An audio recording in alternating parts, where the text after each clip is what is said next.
titan that's rising, oh, just you watch. I'm stepping. Since it is a time pressure, so we have to get ready, and we also have to get motivated, and for sure we will learn something new when we get back to our stalls.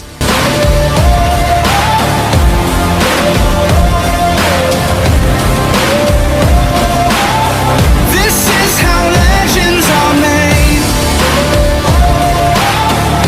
I'm Maine from Olive Garden, and this is Anita from Longhorn Steakhouse. Kaya natin to lahat. Matatapos to. Nakakakaba pero enjoy lang. This is how legends are made. Like a titan that's rising. Magandang tanghali sa inyong lahat ngayon.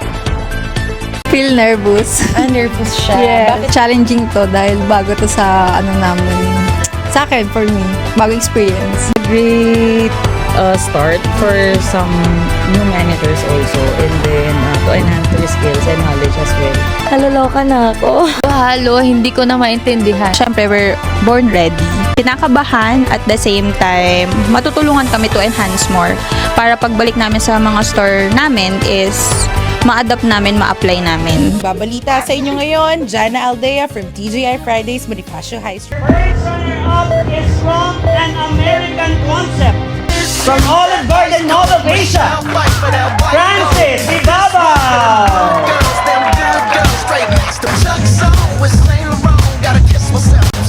Our best in guest recovery, Monique Ashley Espinoza, Marjorie Duran,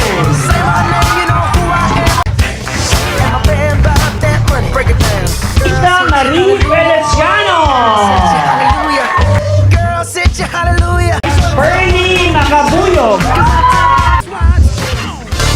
John Christian Calayag from Secret Recipe,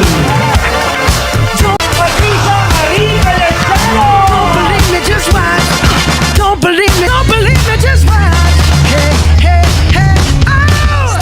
Our grand winner is from TGI Fridays La Union, Monique Ashley Espinoza.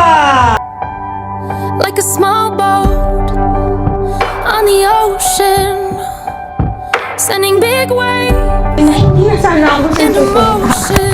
Kasi I'm having a personal problem talaga. As my daughter is my inspiration talaga eh. Talagang pumunta talaga ako dito, 10 PM pa lang nag-aantay na ako ng bus. If hindi ito mabibiging opportunity, hindi ako mag-grow eh. Alam nyo ba sir, nape-pressure pa ako kasi sa lahat ng mga managers dito. Ako lang yung 3 months pa lang, then external ako. Pero with that span of time, I know my passion kasi my passion is to become a role model. Gusto ko mag-thank you sa lahat sir, sa lahat ng guidance and all my co-managers. Congratulations to all of you. Station Secret Recipe and TGI Fridays. The crown is finally back in TGI Fridays. As a leadership grant winner, my advice to the next batch of managers is to trust yourself, stay open to learning, and always give your best.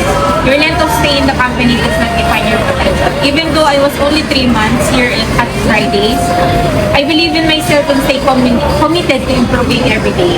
Be confident, participate actively, and apply all the learnings in your daily operation. Most importantly, lead with passion, humility, and dedication because the leadership creates a positive impact on both the team and the guests.